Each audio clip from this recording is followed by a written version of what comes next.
નમસ્કાર મિત્રો, કેમ છો મિત્રો? આજે તારીખ 8/6/2024 જૂન મહિનાની 8મી તારીખ અને તાલાલા કેસર કેરી આજે છેલ્લો લોટ આવી ગયો છે અને હવે લગભગ તાલાલા કેસર આપણે લાવવાના નથી, કેમ કે ત્યાં લગભગ 100 રૂપિયા જેવો ભાવ વધારો છે.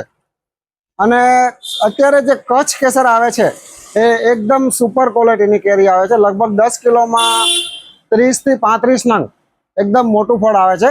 એટલે કચ્છ કેસર અત્યારે ફ્રોઝન કરવાનો પ્રોપર ટાઈમ છે. તાલાલા તો લગભગ બધાએ તમે જે લોકો તાલાલાનું ફ્રોઝન કરતા હો એ લોકોએ ફ્રોઝન કરી જ દીધી હશે.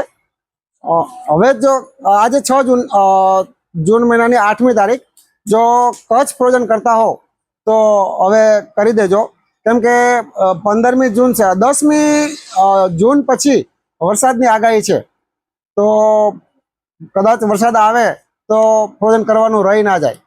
એટલે હવે આ ફ્રોઝન કરવાનો, કચ્છ કેસર ફ્રોઝન કરવાનો એકદમ પ્રોપર ટાઈમ છે. અને અત્યારે સાઇઝ પણ બહુ સરસ આવે છે, એકદમ મોટી સાઇઝ આવે છે.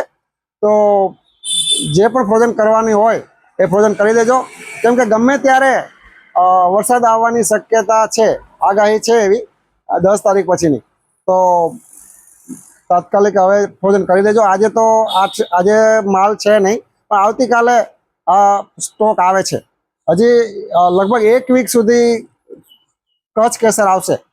અને અત્યારે એક આ ઓર્ગેનિક કેસર પણ આવી રહી છે, કલરવ ફાર્મની, જે દર વર્ષે આપણે ઓર્ગેનિક કેસર આવે છે. આ કેસર કલરવ ફાર્મની કેસર ચાલુ થઈ ગઈ છે અને બીજી 10 વેરાયટીમાં કલરવ ફાર્મની કેરી આવે છે. એમાં દશેરી આવે છે, લંગડો આવે છે, રાજાપુરી આવે છે, બેગનપલ્લી આવે છે, રાખોડી આવે છે, દેશી આવે છે. લગભગ 12 પ્રકારની કેરી આવે છે કલરવ ફાર્મની. તો હવે કચ્છ પૂરું થાય પછી વરસાદ આવે ત્યાં સુધી કલરવ ફાર્મની કદાચ મળશે, તો એનો પણ એકવાર ટેસ્ટ જરૂર કરજો. ટેસ્ટમાં જોરદાર આવે છે અને પાછી ઓર્ગેનિક છે. અને કચ્છનું બને એટલું વહેલું ફ્રોઝન કરી દેજો. અત્યારે કચ્છ એકદમ પ્રોપર માલ આવે છે. ઓકે, થેન્ક યુ, આભાર, જય રામજી કી.